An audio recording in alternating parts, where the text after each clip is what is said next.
Well, hi everyone. So today we are here to discuss the EU-Mercosul Association Agreement, which, just for some context, is a free trade agreement between the European Union and the Mercosur, which is an economic bloc made up of Argentina, Brazil, Paraguay, Uruguay, and more recently Bolivia as well. This agreement aims to eliminate or reduce more than 90% of tariffs and expand current quotas in trade between the two blocs. Besides this, if it would come into place, this agreement would be the largest of its kind, at least to date. And in terms of population covered, it would have around 800 million people, and it would represent a combined GDP of 16 trillion euros, which is equivalent to about 1/5 of the global economy. So with this, we kind of understand the importance of an agreement of its kind to come into place and what it's at stake. And with me here today, we have Cecilia from SIDAC, and our guest, who is going to be answering some of our questions, is Bettina Müller, who is a policy officer for trade at the Berlin-based NGO PowerShift. Her work centers on European trade and investment policy, and she is actively involved in the global campaign opposing the EU-Mercosul agreement. Bettina is also an associate researcher at the Transnational Institute, which is a global think tank committed to critical research on social and environmental justice. Welcome, Bettina, and thank you for being here with us today. Thank you for inviting me. Yes, we're very excited. And to jump right into what brought us here today, I would like to ask you, why is the EU-Mercosul Association Agreement relevant, and why should it matter to the general public and to anyone listening to this interview? Well, I think you already described it quite well in your introduction. I mean, it is, if ratified, going to create one of the biggest, let's call it, free trade zones worldwide between two major economic blocs. So the four Mercosur countries, because Bolivia for the moment will be kept out, and then the 27 EU member states. So that will be an agreement relevant for 780 million people. Wow. Quite a considerable number, if you ask me. And between these two blocks, of course, there is already trade. It's not like we're not trading at the moment. And the Mercosur countries actually are very relevant economic, trading partners, especially when it comes to trade in agricultural products. You know, most of our soybeans, for example, come from Argentina and Brazil. Our meat and coffee, other products, also minerals, raw materials. That is why the European Union is always, well, the Commission is always highlighting the importance of this agreement for the European green transition, so energy transition, etc. And for the European companies, this agreement has always been presented as very relevant because the Mercosur bloc at the moment still has very high tariffs on important products which are of major interest to European companies, such as cars, car parts, other machinery, chemicals, pharmaceuticals, etc. And all these tariffs will go down considerably. So it will be much more easier for Volkswagen, BASF, Bayer, etc., you know, just to name some German ones, because I'm at the moment in Germany and I'm also German, that will majorly benefit from this agreement. And the European Commission is, you know, going around with this number of 4 billion euros that European companies will not have to pay anymore in terms of tariffs and also non-tariff barriers in case the agreement is being ratified. Thank you. Yet, despite all this relevance and the dimension that you just mentioned of this treaty, like many other free trade agreements, we don't know much about the negotiation process. Now, I think it's not new in what regards FTAs, but what do you know, being a little bit more inside that a normal citizen, what do you know about this negotiation process, and how would you say it how transparent has this been so far? Well, not much, to be honest. The European, well, maybe to give a bit more of context. So this agreement has been now negotiated for 25 years. It started with a mandate in 1999, which is why we're saying this is an agreement from the last century, actually. And they just ended negotiations officially on the 6th of December 2024. So 25 years of negotiations, and at the moment they're in legal scrubbing, so there's kind of legal revision of the text of the agreement, and then the agreement will be translated into the official EU languages, which also takes some time. And during these 25 years, in which also the agreement, there was some halt to the negotiations during years because the Mercosur country thought it was going to be very negative for their industries specifically. There was really not much of communication coming out of the EU Commission's black box. It's actually even worse, as far as we understand, for the Mercosur countries. So our colleagues in the Mercosur, they're always complaining of basically not being involved at all. We are in touch with labor unions and labor union confederations that have been constantly trying to, be part, at least somehow, of the negotiation process, because they're very relevant stakeholders, specifically in the Mercosur countries. But the European Union and also the Mercosur countries, the governments, have been kind of denying this involvement of trade unions, while European companies, and I guess also Mercosur ones, have been increasingly involved in the process and have been asked, what do you think? What should we do? Where would you need, more market access? What are non-tariff barriers that you would need to go down? What standards, etc.? Because we have documents from inside these negotiations that had to be made public after information Freedom of Information Act that we asked for documents. So we know there has been ongoing communications at the same time with civil society, with trade unions, etc., and with other stakeholders. There was none of such dialogue. The only thing that the European Union always offers are civil society dialogues, which they convene at their convenience whenever they think there's something to communicate. And then there's basically them telling us a bit about what's the state of play. Then we can ask questions, and we means only accredited non-governmental organizations, civil society organizations, and civil society being defined very broadly. So that also includes, of course, all associations of companies, etc. So business associations. And then after some time, after the negotiations were finalized, they published all the relevant documents, which was good. So now we know what it is about. But during the negotiation process itself, there was no information really. And currently, which is also interesting, we're trying to find out in which way this agreement is going to be signed. And apparently, because they want to split the agreement into a political part and and the trade part, or they want to take out the trade part of the whole agreement. So the trade part can already enter into force once it goes through the EU Council and the European Parliament. But the European Commission, despite the fact that we know they want to do it because they did it with EU-Chile, because they want to do it with EU-Mexico, they're like, oh, no, there's no decision yet. There is no decision yet. And they are not answering any questions. But that really changes the voting procedure in the Council. So it's relevant. And and even apparently European parliamentarians, we don't know. They're kind of refusing to give us more information. So that's how transparent all these negotiations and also the current preparation process for ratification is. Wow.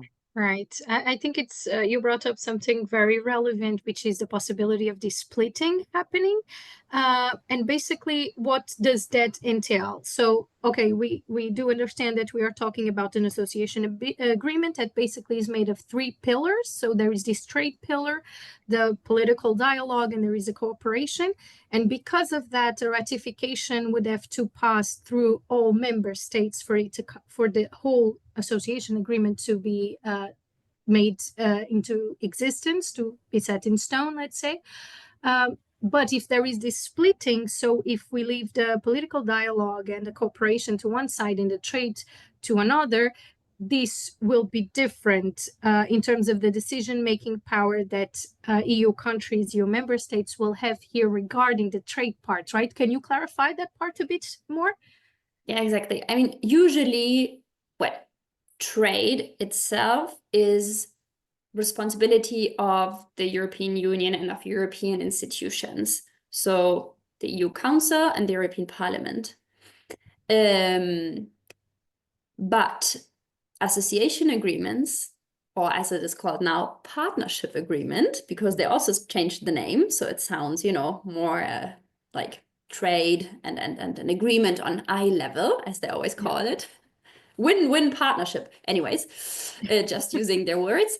So semiotics matters in terms of then what this entails. That's very right. Indeed. So they're calling it so association agreements, because of the parts that you mentioned, are mixed agreements. So it means they're not sole responsibility of the EU, but also of the member states. Now, what the European Commission has been doing already for some years, and they have been always kind of slightly changing the procedure, is to take out the part that has to be signed by all 27 member states, and then, you know, allow the trade part to pass the EU Council and the Parliament and then enter into force preliminary. Now, what they're doing, and that is new, they did that already with EU-Chile. They announced in a way that they want to do the same with EU-Mexico, which is another agreement that actually the European Commission wants to present for ratification to EU Council even before the EU-Mercosul agreement, is that they present a framework agreement. So the framework agreement is everything. It's the whole association agreement, including the political dialogue and cooperation part and the trade agreement. That is the complete, comprehensive agreement. And out of this agreement, they take the trade part and make it a lone-standing trade agreement. Right. So it's 2 parallel legal documents, and one, the framework agreement or partnership agreement in the case of the EU-Mercosul, has to go through all 27 member states. But the trade agreement only has to pass the EU Council and the Parliament. And then enters into force, not preliminary, like forever, even if the framework agreement does not pass. So that is new. So there is no chance, that's different, for example, to the agreement with CETA, with the CETA. There we're still, in a way, if a country decides not to ratify this agreement, it's a whole new process that opens up that could even still derail the entire agreement. This is not the case anymore now with the EU-Mercosul agreement, in case they proceed with the splitting as they did with EU-Chile. And also what it changes is the majority in the EU Council that you need. Usually, for a mixed agreement, you need I can never say that word, unanimity in the EU Council. So all consensus. So all countries have to say, yes, we want this agreement. Now, if this agreement is split, they only need a qualified majority. So it's like 21 countries or something like that. Because it depends a bit on the amount of like the population size, etc. On the other side, there is still the possibility to get a blocking minority, which is what France is currently trying to gather, of countries that are against this agreement. I think you need like like 6 countries or something. I always get lost a bit in these procedures, but that is still a possibility. But yeah, I mean, that already means countries that are opposed to this deal, per se, are kind of left out and have to accept then, even if they're majorly impacted by this deal, the trade agreement.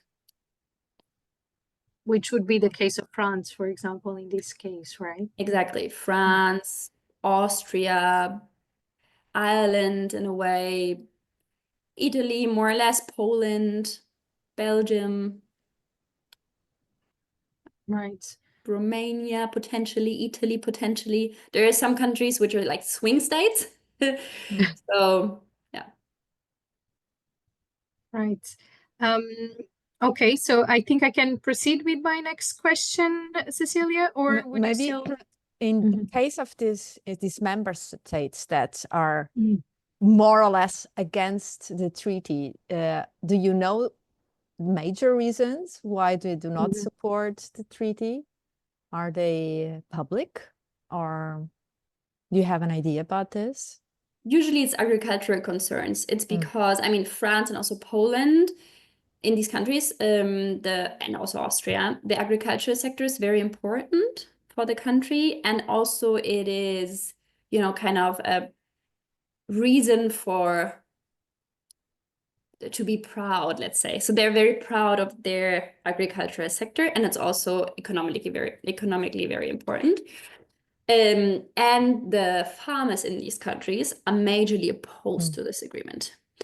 So my guess is Macron's not against the deal, but he has been pressured so much by French farmers and also by the French right-wing parties, because they're, you know, trying to make a case with the French farmers. Like all of the right-wing parties are now kind of, oh, we oppose the EU-Mercosul deal. Usually we love free trade deals, but EU-Mercosul is bad because it's so bad for our farmers. You know, it's like they're very opportunistic. But anyways, but it's not only right-wing farmers that are against the EU-Mercosul. It's like the whole, you ask whoever farmer, they're all against. Not all, because there are some who are bound to kind of benefit from the agreement, like dairy farmers, for example. But also some, you know, in Portugal, for example, in Spain, those who produce olive oil, wine, they're rather looking into like, let's do this. Yeah. But so they're also not homogeneous. But then there's really many farmers, and specifically small scale farmers in Europe and also in the Mercosur countries that are majorly against the deal. Yeah. Right.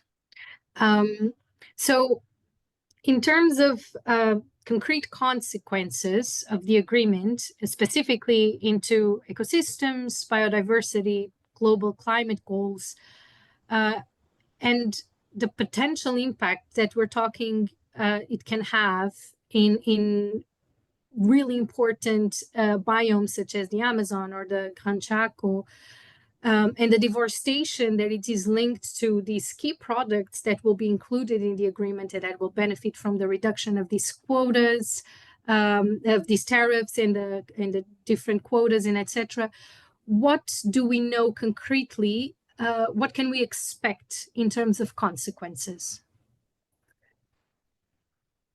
There has been just recently published a new report from Canopy that points to 700,000 hectares more of deforested land in the Mercosur countries if this deal enters into force. That was, as they said, 66 times the size of Paris. Yep. To give like a... Indeed, I was going to give just for reference and for scale, 1 hectare is more or less 1 football field in terms of size. So yeah. So it's huge. And that added to all the land that has already been cleared for the plantation of soy, of sugarcane used for agroethanol, right? For cattle, so what this agreement will spur is more deforestation. It will enlarge the size of monocultural production and cattle production. And monocultures you know, like soybeans, etc., but also coffee, which is what we also get quite a lot from there, which actually is already tariff-free.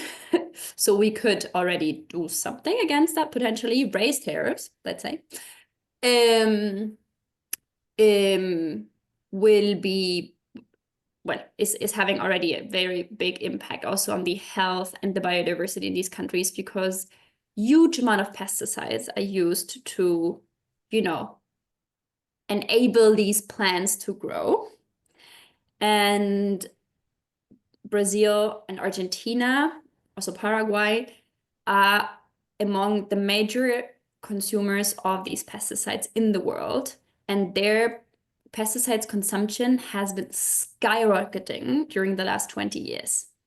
Now, with this agreement, not only will there be more monoculture, more cash crop production, there will also be less tariffs on pesticides, and even on pesticides that are prohibited in the European Union because they're so bad for the environment, because, you know, they're considered highly hazardous pesticides,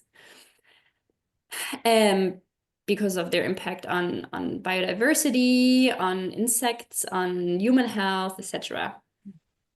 And we already have a major problem in these countries, well, in the Mercosur countries, with the contamination, not only of the environment, but also of the people who live close to those fields that are being sprayed with pesticides. From it's, you know, what is prohibited in the EU because it is so dangerous, the aerial spraying that is applied on a huge scale in the Mercosur countries and affecting the health of the people living close to it.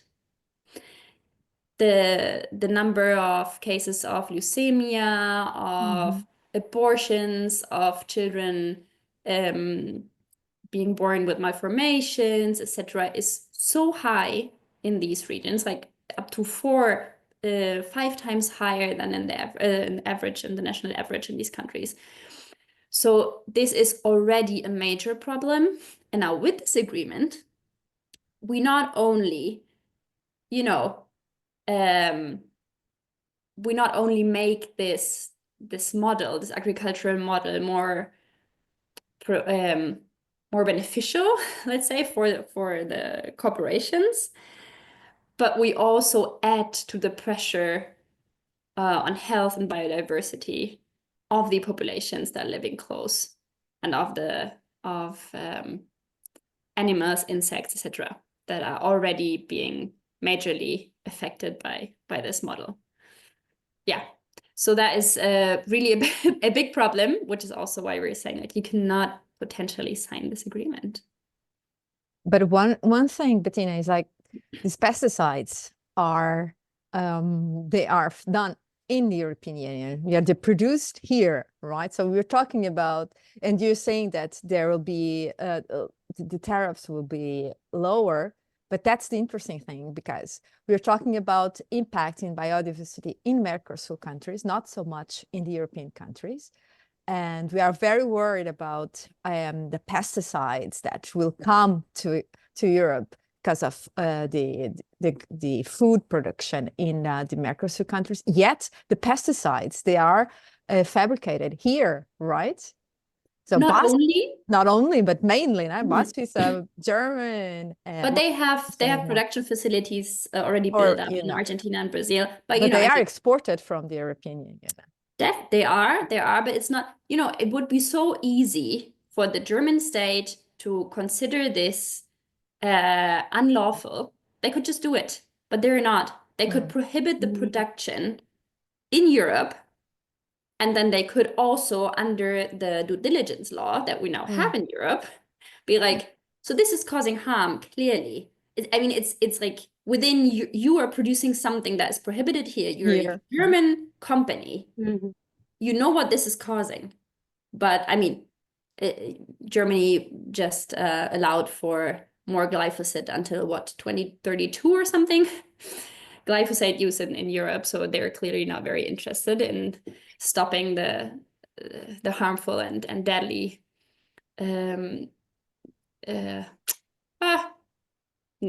God, business with these pesticides.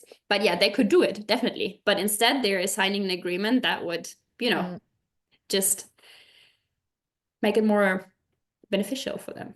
Wow. Yeah. And still talking about farming and the impact of this association agreement. I've learned this today because I thought it was a trade agreement. I didn't know that it was but much more complex than this. And you already talked about how farmers in Europe are against it. We saw last year big demonstrations all over the European countries, mostly France and the Netherlands and Germany, also in Portugal there were. And how this is quite transversal, both to more left-wing farmers coalitions like La Via Campesina to the more right-wing, because it was kind of very unanimity. Unanimity is a very difficult word indeed.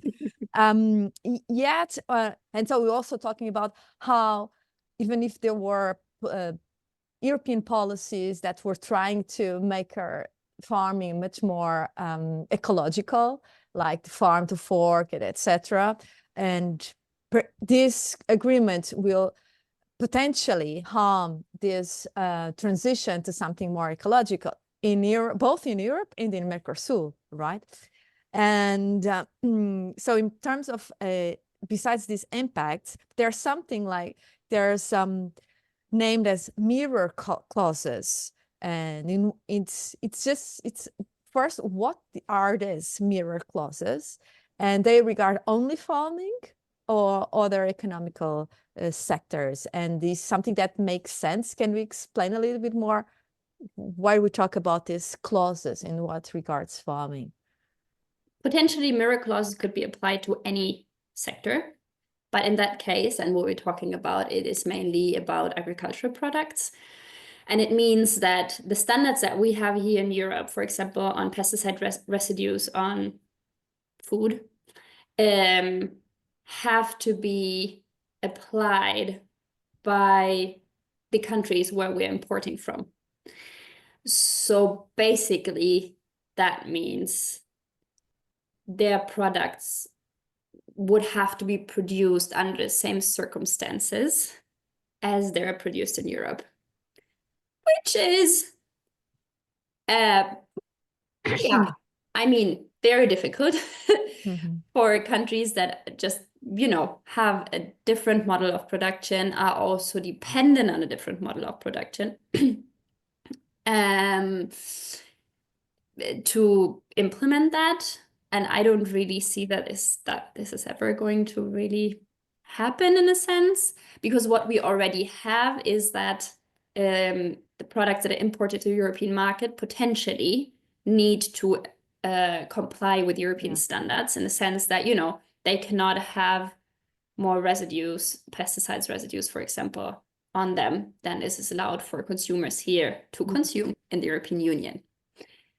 Yeah, for animals as well, in terms of phytosanitary measures, animals, I mean, when we're talking about live animals or meat of different kinds, there is certain standards of production that need to be there because of these, let's say, health safety aspects. So those already need to be obeyed. But for example, animal welfare, not necessarily.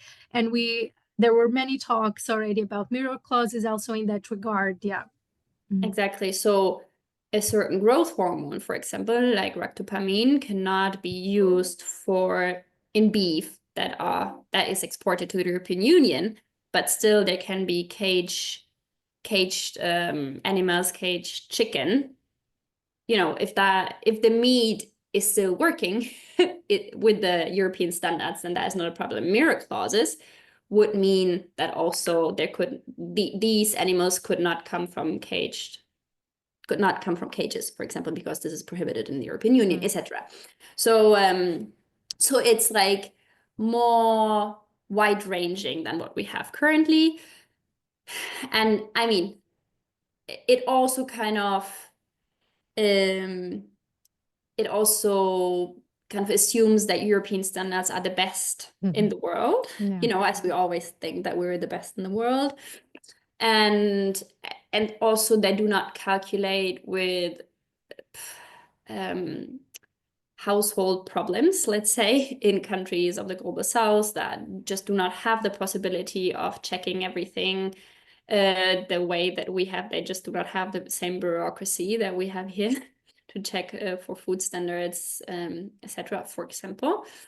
I mean, that was already kind of a criticism for the EU deforestation regulation, which in a sense is very, timely and necessary. But on the other hand side, specifically for small scale producers, it's really a problem, because it's already difficult to enter the European market because of all the standards they have to respect. But then if they also have to do a lot of reporting, I mean, where do they get the data from, etc., is really difficult.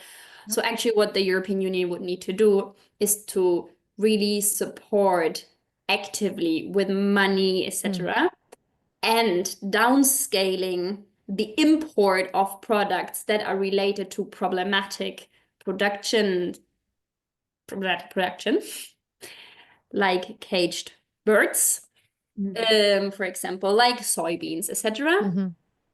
So do kind of two things: stop importing these products, or at least downscale a lot, having kind of moratorium on the import of soy, of chicken, of beef, from the Mercosur countries, and other countries, because they do not fulfill our standards. And on the others, and because we want that agroecological production is enabled all around the world. And on the other hand side, really support these countries with money, with capacity building, etc., so they can do it. Or just leave them, because there are so many very good initiatives in the Mercosur countries, for example, from small-scale farmers, from unions of small-scale farmers that are all into agroecological production, but that are being dispossessed, that are being driven from their lands because of monocultures and cattle farming. And then signing such an agreement is really the opposite of what we should do if we want to fulfill and comply with our own standards that we have been laid out in the Farm to Fork strategy, for example. Yeah, because we're basically creating a highway for the business as usual that already produces in a certain way, and creating even more hurdles for small scale farmers, or for these good initiatives like you were mentioning, Bettina, with this agreement, right? Because it's already enabling what doesn't need any more enabling, and kind of making it more complicated for what would benefit from that. So another question comes from the fact that, okay, as you mentioned, we have been negotiating this agreement for 25 years now, but there is this new version that was presented in December 2024, so roughly like 6 months ago. And what are the changes that we see in this new version? Because we know that, for example, something called the rebalancing mechanism was introduced. And what does this mean? What are we balancing here in this agreement? Are we benefiting from it? Is it making improvements where they need to be or not? Actually, there has been quite some considerable changes to the agreement.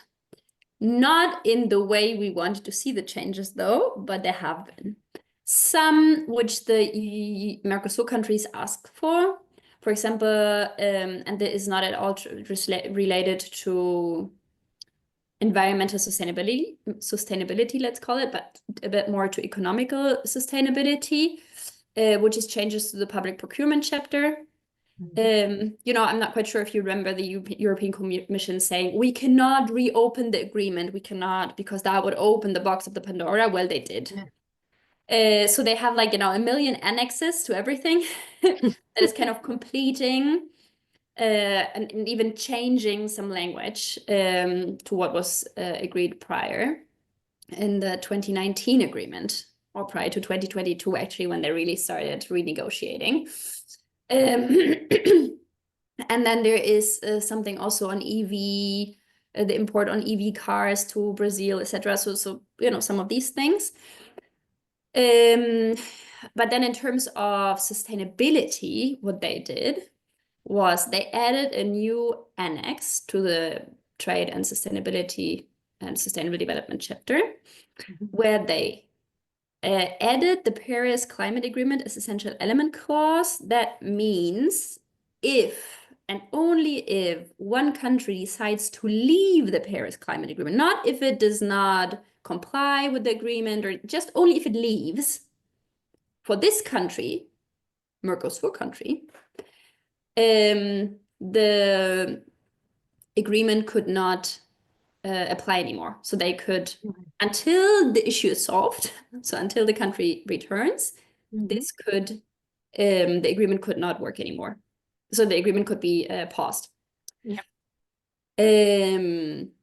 Now that is funny because it is only for the Mercosur countries. So let's say if Italy decides to leave the Paris Climate Agreement, I don't know what's going to, nothing is going to happen. I don't know, maybe some retaliation inside the European Union. But for the Mercosur, they give them some time to resolve the problem internally. And if it is not resolved, only for this country, the agreement is paused, which also means, and that is another, I mean, within the Mercosur bloc, it's not as integrated as the European Union economically, but they still have, like, there is basically no internal tariffs. So it's kind of insane to think that by pausing this agreement for one country, it cannot, you know, via trade through Brazil, for example, Argentina could not trade anymore with the European Union under this agreement. And then also it would kind of really hinder, I mean, it would basically burst the Mercosur bloc. It's like everything is wrong with this. I don't know.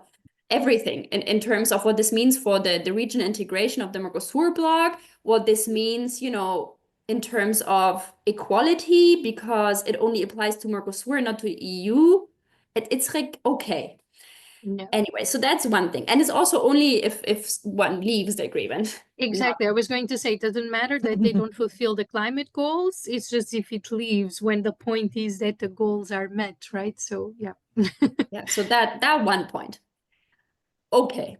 Then there is some weird wording on the prohibition of new logging, illegal logging of forest until or up after 2030. It's a bit unclear if they mean until 2030 they want to stop illegal deforestation, or if, and deforestation, new deforestation, or if starting from 2030. Also, really how is not very well described. And then, as you mentioned, they have this rebalancing mechanism, which is thought to rebalance, to put trade into a balance if unilaterally one party, meaning Mercosur or the European Union, is imposing a law that could potentially have impact on the trade balance between the two blocs. So that could, you know, hinder the free flow of goods. So this is already a sort of preventive measure because of the possible consequences of the deforestation regulation.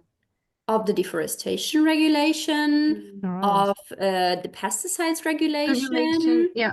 So it's not only deforestation regulation, but yes, I mean, the reason we believe this rebalancing mechanism has been put into this agreement is with the deforestation regulation in mind, the back of our heads, of their heads. Exactly.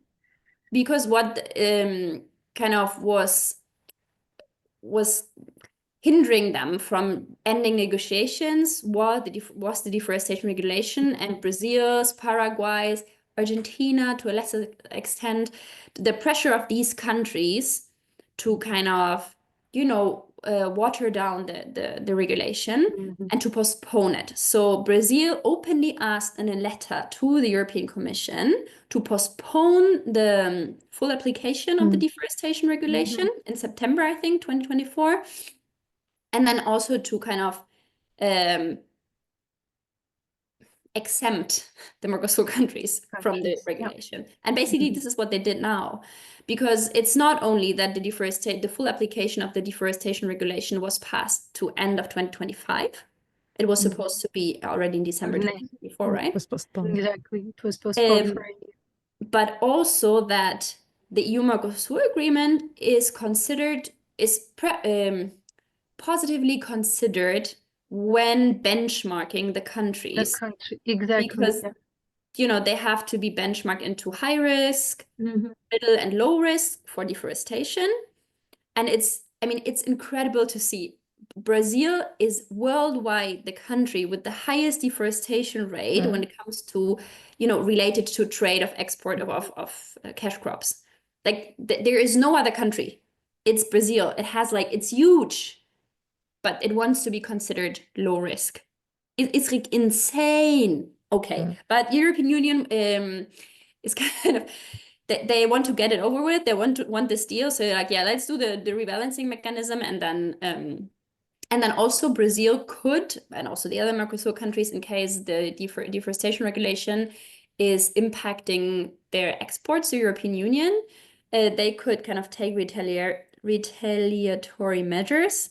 So kind of, increasing some tariffs on certain products, etc., or until this imbalance, is being resolved. Okay. So Brazil, the Brazilian government, after the end of negotiations, published a document celebrating this unprecedented, I'm quoting here, unprecedented mechanism. So yeah, and the European Commission is saying, oh, no, this has nothing to do with the deforestation regulation. This will never allow any attack on our standards. And yeah, okay. Nobody is believing them. Well, some do, specifically now with Trump in the government. They're all like, oh, we don't care anymore. Let's just sign this agreement, because the more free trade agreements, the better. But yeah, it's quite an issue, this rebalancing mechanism. So before going to our final question that regards what can we do, I just had one curiosity, in case because you're now talking about how the Mercosul governments are tackling this agreement, and what do we know about, because we talked before how the EU member states are pro or con these agreements, but in what regards the Mercosul countries are all on favor of this? Now with Brazil, with Lula, which is quite contradictory, but yeah, he's completely on and into this treaty. But can you just say, what are the Mercosul countries in terms of government, not in terms of civil society? Then we will ask you about civil society. But are they all in favor of this agreement? Just the Mercosur countries? Yeah. Well, if you have this info, if not, we just don't worry. It was just a curiosity, yeah, because what happens in the European Union, and then what are people over on the other side of the ocean thinking about this? No, the governments are quite in favor. But it really always depends. I mean, where to start? The problem is always power balance. Balance of power. Yeah. And in Brazil, the current balance of power is not very favorable to Lula. And also Bolsonaristas, who are very much in favor of the agreement, because it was under Bolsonaro that the first political agreement was signed in 2019. They want this agreement. And you have big Brazilian associations and business associations that are also in favor of this agreement. So Lula is kind of pressured, although in former governments he was always against. And actually he, together with Cristina Kirchner in Argentina, they were the reason why this agreement was put on hold for a long time. Okay. Because they were saying this agreement is really bad for our industries, basically, and for our economies, for our, let's call it strategic autonomy. And nothing has changed in this agreement that could, make it better for the Mercosur countries. They managed to get some let's call it benefits, but it's among them a fund of 1.8 billion euros a transformational fund, transformations fund. But yeah, so it's still a bad agreement for these countries. But with Milei, who is super pro free trade, with Santiago Peña, and who is extremely conservative and also very market liberal in Paraguay, and the new Frente Amplio government in Uruguay, who has never been very much against free trade either. You know, the panorama also for Lula in the region, also from the other governments, is worse. When there was still Alberto Fernandez, who was, you know, a Kirchnerista in Argentina, I mean, actually, they wanted to end negotiations already by December 2023. Then, so just before Milei took over, but they could not because Fernandez said, I'm not going to sign this agreement. This is the death sentence to our industries. That is, he said that in that moment. And we believe, and from what we heard from our colleagues, they always kind of made this tandem with Lula and Fernandez being like, oh yeah, we want that, and then one being, oh no, we cannot, you know, being like back and forth just to delay and postpone. But it has become increasingly difficult, and what we also hear from organizations in the Mercosur countries is that they do not and cannot really criticize the Lula government and openly ask for Lula to kind of do something else because they're scared of then, you know, sounding supportive to the Bolsonaristas.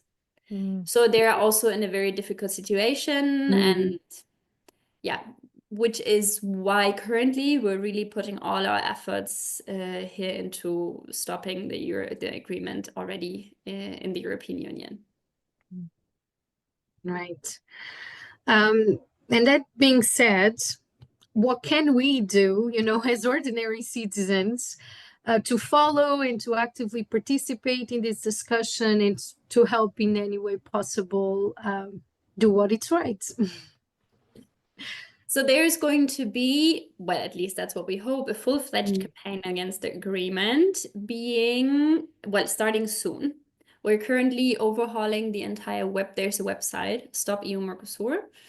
And we will publish a mobilization kit there with a lot of ideas that ordinary citizens can put into action to kind of show their opposition to the agreement. The more people speaking up and out against the agreement, the better everywhere. So, you know, they can, usually in many countries, there is local platforms that have material on EU-Mercosur, etc., where people can just order material or they can print it and then organize stalls, organize some actions. They can send emails to their parliamentarians, to the government, still to the government, because I mean we're still in the council phase, so that means first the government has to decide if they support the agreement. They can also team up with other groups and organizations in the countries that are against the deal, you know, see what are the local farmers doing, are they doing anything, if not alert them. What are environmental organizations doing? What are organizations working on international solidarity doing? Trade unions, potentially all these organizations that have a cause to make could be alerted, and they could all team up to really create this big movement in each of the European countries to organize and tell our governments that we don't want this agreement, that this is not for the better, but for the worst, and that we really have to stop it. Okay, thank you so much, Bettina. This was, well, great in the way the interview was very insightful, not so great in terms of the content we're dealing here, but I think we finished with a really important message that it's important to follow some groups to understand what's out there, what can we do, and that it is possible to do something, that the future can be something different and we can work towards it. So I think this is a good note on which to end the interview, and just thank you very, very much for your time and for your expertise. Yes, see you next time, hopefully for on a more hopeful note. Thank you very much. My pleasure. Thank you, Bettina.